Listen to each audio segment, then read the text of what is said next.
Hello, मी शर्मिला. माझ्या ह्या YouTube चॅनेलमध्ये माझ्या सगळ्या गोडताईंचं, मैत्रिणींचं अगदी मनापासून स्वागत करते. आजचा दिवस तुम्हाला खूप छान जावो हीच स्वामी महाराजांच्या चरणी प्रार्थना करते. आणि हो, सर्वांना सर्वप्रथम श्री स्वामी समर्थ. आणि आज आहे होळी पौर्णिमेचा सण. त्याबद्दल माझ्या सगळ्या गोड यूट्यूब फॅमिलीला अगदी मनापासून खूप साऱ्या शुभेच्छा. ही होळी तुम्हाला खूप सुखाची, आनंदाची आणि समाधानाची जाओ. तर बघा, आज होळी पौर्णिमेनिमित्त मी माझ्या घरामध्ये ज्या ज्या पूजा करणार आहे तर त्या तुमच्यासोबत शेअर करते. तर सगळ्यात पहिल्यांदा मी इकडे अग्निदेवतेची पूजा करून घेते. हिंदू परंपरेत बघा, आपल्या अग्निदेवतेला देवाचं स्वरूप मानलं जातं. तर वेदांमध्ये अग्नी यांना देव आणि मानव यांच्यातील दुवा म्हटलं जातं. घरातील शेगडी आजच्या काळातील अग्नी आहे. तर त्याच्यामुळे आपल्याला त्याची पूजा करायची असते अशा विशिष्ट सणांच्या दिवशी. तर पूजा करण्यामागची कारणं काय असतात? अन्नपूर्णा मातेबद्दल कृतज्ञता असते. आपण शेगडीवर अन्न शिजवतो, तिच्यामुळे आपल्याला छान असं अन्न खायला मिळतं. त्यामुळे आपली इकडे शेगडीची पूजा मी ही पौर्णिमेच्या वेळेस करतेच. होळी पौर्णिमा आहे म्हणून नाही, तर प्रत्येक पौर्णिमेला मी हे जे काही तुमच्यासोबत शेअर करत आहे पूजा, त्या करत असते. आता बघा, शेगडीची पूजा झाल्यानंतर मी उंबरठ्याचं लेपन करणार आहे. कारण आज तर सगळ्यात महत्त्वाचा दिवस आणि तो म्हणजे होळी पौर्णिमा. खूप महत्त्वाचा दिवस आहे. ज्याला शास्त्र माहीत आहे त्यांना नक्कीच या सगळ्या गोष्टी माहीत असतील. आता मी सगळ्याच गोष्टी काही इथे तुमच्यासोबत 15 मिनिटाच्या व्हिडिओमध्ये शेअर करू शकत नाही, पण जेवढ्या काही मला माहीत आहेत तेवढ्या मी आजच्या या व्हिडिओमधून तुम्हाला शेअर करण्याचा प्रयत्न केलेला आहे. तर होळी बघा, होळी हा अत्यंत महत्त्वाचा आणि चांगल्यावर वाईटचा विजय म्हणून आपण साजरी करतो.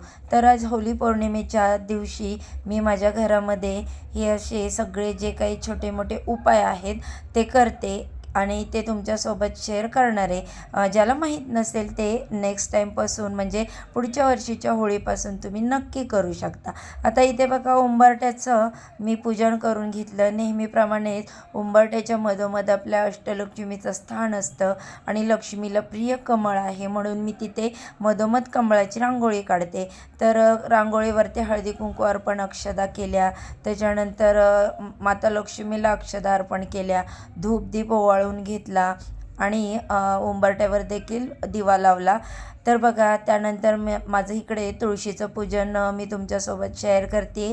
का आज पौर्णिमा असल्यामुळे मी उंबरठ्यावरचा त्यानंतर तुळशी मातेचा दिवा जो आहे तो तुपाचाच लावलेला आहे. आणि माझ्या देवघरामध्ये पण मी आज तुपाचाच दिवा प्रज्वलित केलेला आहे. कारण पौर्णिमा ही अत्यंत महत्त्वाचा दिवस असतो. या दिवशी आपण केलेले उपाय, सेवा या खूप म्हणजे खूप लाख पटीने आपल्याला त्याचं फळ मिळत असते. माता लक्ष्मीसाठी देखील पूजेसाठी हा दिवस अगदी महत्त्वाचा मानला जातो. तर बघा, आज मी इथे पौर्णिमेनिमित्त छान अशी छोटीशी रांगोळी उंबरठ्यावरती काढून घेतलेली आहे. तर बघा ताईंनो, माझ्या घराच्या बाहेर काही अंगण नाही आहे, त्यामुळे मी रांगोळी वगैरे काढू शकत नाही. किंवा फ्लॅटमध्ये कसं बाहेर थोडासा स्पेस असतो, तर माझ्या तसंही नाही आहे. आमचं असं चॉल टाईप घर आहे, तर त्याच्यामध्ये बाहेर जागा नसल्यामुळे मी फक्त उंबरठ्यावरच रांगोळी काढली. आता पुढे बघा, प्रत्येक पौर्णिमेला देवघरामध्ये जे पण तांदूळ असतात ठेवलेले मी ते बदलते. आता तांदूळ कोणते ठेवते? अन्नपूर्णा मातेसाठी. त्याच्यामध्ये अन्नपूर्णा माता तांदळावरती ठेवते. त्याच्यानंतर श्रीयंत्र तांदळावरती ठेवते.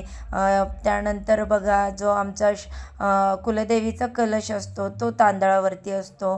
कवड्या ज्या असतात त्या तांदळामध्ये पुजलेल्या असतात. त्यामुळे प्रत्येक पौर्णिमेला हे जे तांदूळ आहेत ते बदलायचे. ते तांदूळ तुम्ही पक्ष्यांना खायला घालू शकता किंवा मग तुम्ही जर पक्षी वगैरे तुमच्या इथे येत नसतील तर मग ते विसर्जन केले तरी चालतील. तर बघा, माझ्या इथे खिडकीमध्ये कावळे, चिमणी वगैरे असे छोटे छोटे पक्षी तर येतातच. जागा फार कमी आहे, पण तिथल्या तिथेच मी भिंतीवर हे तांदूळ ठेवून देते. अधिक छानपणे ते खातात. तिथे छोट्या लोटक्यामध्ये पाणी देखील ठेवलेले आहे. आता उन्हाळा आला की बघा ताईंनो, तुमच्या घरामध्ये जिथे कुठे बाहेर जागा असेल पक्ष्यांसाठी, तुम्ही आवर्जून पाणी ठेवा. तर असो, आता इथे मी माझ्या देवघरामध्ये जे देव आहेत, कुलदेवता, ग्रामदेवता, इष्टदेवता, स्वामी महाराजांची मूर्ती यांची सगळ्यांची विधिवत अशी पूजा करून घेत आहे. कारण आणि आज पौर्णिमेचा दिवस असल्यामुळे मी सगळे देव छान असे उजळून घेतले. ते देखील मी पुढे पूजा तुम्हाला झाल्यानंतर शेअर करणारच आहे. आणि इथे अजून एक गोष्ट मी तुम्हाला सांगते ताई, कवड्या कधीही पालत्या पुजायच्या नाहीत, त्या सरळच पुजायच्या. तर त्यामागचं शास्त्रीय कारण देखील आहे. मी तुम्हाला नंतर एखाद्या मोठ्या व्हिडिओमध्ये ते शेअर करेन. त्यानंतरची तिसरी पूजा म्हणजे बघा, मी इकडे माझा जो कुलदेवीचा कलश आहे रोजचा पुजते, तर तो देखील इकडे पुजून घेणं. पौर्णिमेच्या दिवशी हे खूप महत्त्वाचं असतं, आपला कुलदेवीचा कलशसुद्धा पुजायचा. नारळ जर खराब झाला असेल तर तुम्ही नारळ नवीन बदलू शकता आणि त्याची पूजा विधिवत करून स्थापना करू शकता. आता माझ्याकडे इथे नागवेलीची पानं नव्हती, नाही तर तुम्ही याला नागवेलीची पानंसुद्धा लावायची आहे. आता या कलशामध्ये तुम्ही 1 रुपयाचं नाणं, हळदी, कुंकू, अक्षदा टाकायच्या, एक सुपारी टाकायची आणि नंतर मग ते त्याच्यावरती कुलदेवीच्या स्वरूपात नारळ ठेवायचा. आता इथे बघा, मी माझी कुलदेवीचा जो टाक आहे तो इथे कलशासमोर पुजते, कारण देवाऱ्यावरती जागा नाही. तर देवीला हिरव्या बांगड्या, कुंकू हे माझं रोजचं त्यांच्यासमोर ठेवलेलं असतं.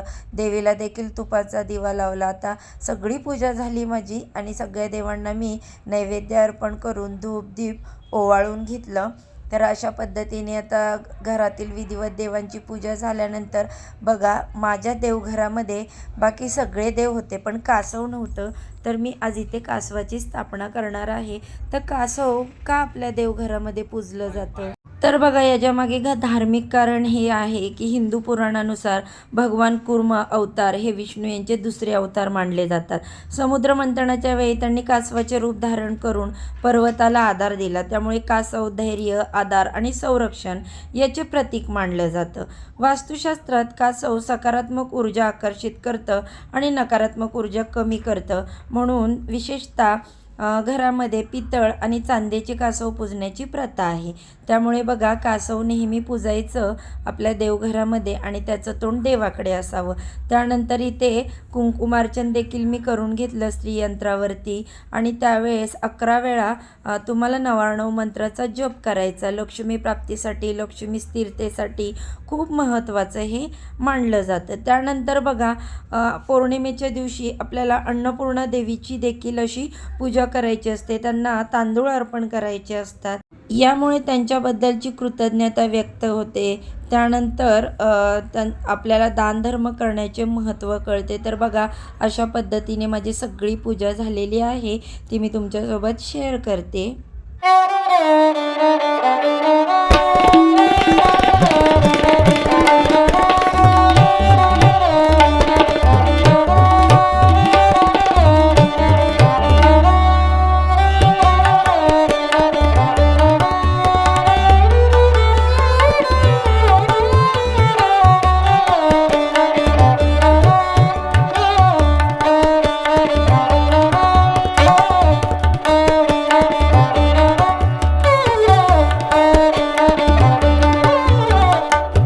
तर अशी ही पौर्णिमेची देवपूजा, कुलदेवतेचं कलशपूजा, कुंकुमार्चन, तसेच अन्नपूर्णा मातेचे जे आपण तांदूळ अर्पण केले त्याला देखील तांदूळ मार्चन असे म्हटलं जातं. हे सगळं झालं.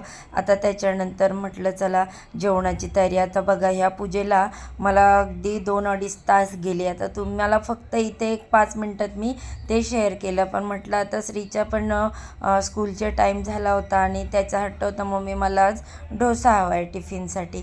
म्हटलं चला मग आता त्याला डोसा हवा आहे, तर सगळ्यांसाठीच मी इकडे डोसे बनवले, कारण वेळ पण फार झाला होता आणि श्रीच्या पप्पांना देखील जास्त भूक नव्हती.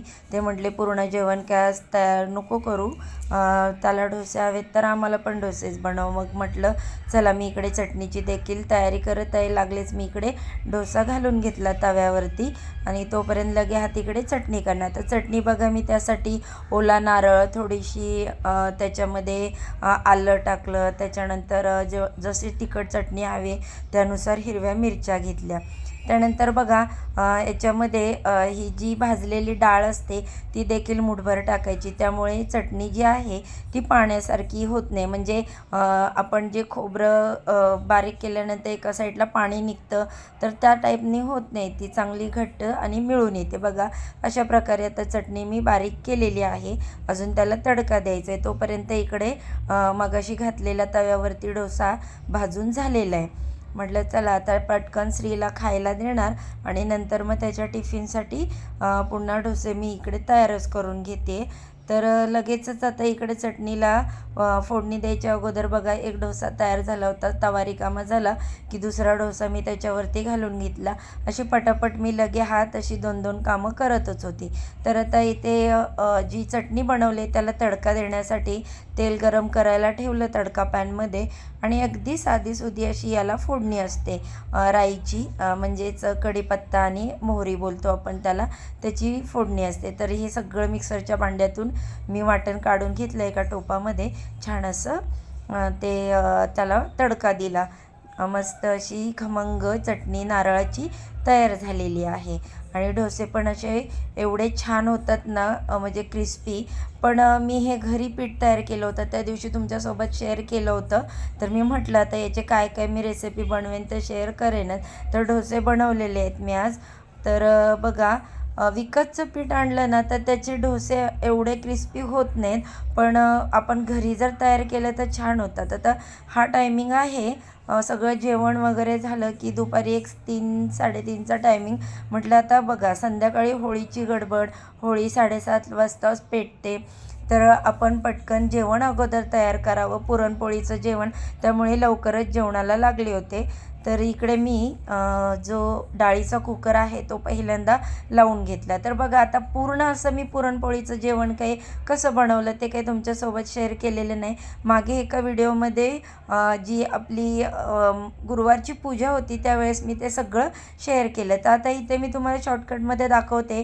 कुकर लावून ठेवला, माझी डाळ वाटून झाली आहे, गुळवणी करून झालं, कणिक मळून ठेवले आणि आता मी आमटीला फोडणी देणार आहे. कटाची आमटी बनवते, ती मात्र तुमच्यासोबत मी इकडे शेअर करते मी कशा पद्धतीने करते ते, कारण सगळ्यांची पद्धत काही थोडीफार वेगळी असेल. तर आता हा कढीपत्ता माझ्या घरचा, म्हणजे मी झाड लावलेला आहे, तर मस्त असा घरी त्याला कढीपत्ता आला होता, तोच मी ताजा घेतला फोडणीसाठी. जिरे मोहरी त्याच्यानंतर कढीपत्ता टाकला आणि अशी जे वाटण केलं होतं कांदा त्याच्यानंतर ओलं खोबरं वगैरे आज मी वाटण केलं होतं, तर त्याची मी इकडे कटाची आमटी करणार आहे. तर बघा असं थोडं पाणी घालत मी हा जो मसाला आहे तो व्यवस्थित आता असा छान तेल सुटेपर्यंत भाजून घेते. त्याच्यानंतर हे जे अळवण्याचं पाणी निघतं तर ते त्याच्यामध्ये घालायचं आणि त्यानंतर तुम्हाला जर आमटी वाढवायची असेल तर पुन्हा त्याच्यामध्ये गरम करून पाणी घाला, थंड पाणी घालू नका. त्याच्यामुळे आमटीला कट चांगला येत नाही आणि चव पण येत नाही. तर आता हाताच मी इथे लगेच आमटी फोडणी दिली की पुरणपोळ्या लाटते. तर आता इथे दीदीचं काहीतरी चाललं होतं बोलण्याचं, तर तिने काहीतरी मला विचारलं म्हणून मी हसून तिला सांगत होते की बाळा असं नाही ते असं असतं. तर मुलींचे अनेक प्रश्न असतात बघा, तर त्याची उत्तरं देताना हसायला येतं कधी कधी. तर अशा प्रकारे छान अशी पुरणपोळी एक लाटून झाली माझी. पुरणपोळीचं जेवण बघा महाराष्ट्रामध्ये कोण असं नाही आहे की त्याला आवडत नाही. लहानांपासून मोठ्यांपर्यंत पुरणपोळी ही आवडीने खाल्ली जाते. हां म्हणजे एकदम असं 2-4 पोळ्या म्हटलं नाही, पण एक पोळी तरी अशी आवडीने खाल्ली जाते. आणि सणाला प्रत्येक घरामध्ये महाराष्ट्रात वर्षाचे 12 सण असतात, तर पुरणपोळी ही बनवलीच जाते. तर अशा पद्धतीने माझं आता सगळं इथं जेवण तयार झालेलं आहे. तळण झालं, त्यानंतर भात झाला, भजी वगैरे तयार करून झाली, त्याच्यानंतर गुळवणी, पुरणपोळ्या, आमटी, सगळं जेवण नैवेद्य माझा इकडे तयार करून झाला. आता होळीसाठी पूजेला जायचं तर मी इकडे ताट बनवते. तर त्याच्यासाठी बघा होळीमध्ये टाकण्यासाठी लवंग, कापूर, वेलची, सुपारी, हळकुंड वगैरे मी सगळे इकडे पूजेचं सामान काढून घेते. नैवेद्य भरला, तसेच होळीसाठी कापसाचं वस्त्र देखील ठेवलेलं आहे आणि इकडे होळीमध्ये अर्पण करण्यासाठी नैवेद्य मी भरते. तर बघा ताईंनो, आपल्या घरामध्ये असे काही सण समारंभ असेल की एवढी धावपळ उडते ना की जेवण म्हणजे हे पुरणपोळीचं बनवायचं, आपली पूजेची तयारी, आपली स्वतःची तयारी. आता होळीमध्ये शिंपडण्यासाठी आमच्याकडे असं दूध आणि गुळवणी मिक्स करून घेतलं जातं, तर ते देखील मी केलेलं आहे. छान अशी सुंदर आमच्या आहोंनी घेतलेली साडी होती, ती मी आज इकडे वेअर केली आहे. मस्त अशा हिरव्यागार बांगड्या घातल्या, कारण बघा पूजेला जाताना असं छान शृंगार करणं खूप छान आणि महत्त्वाचं मानलं जातं.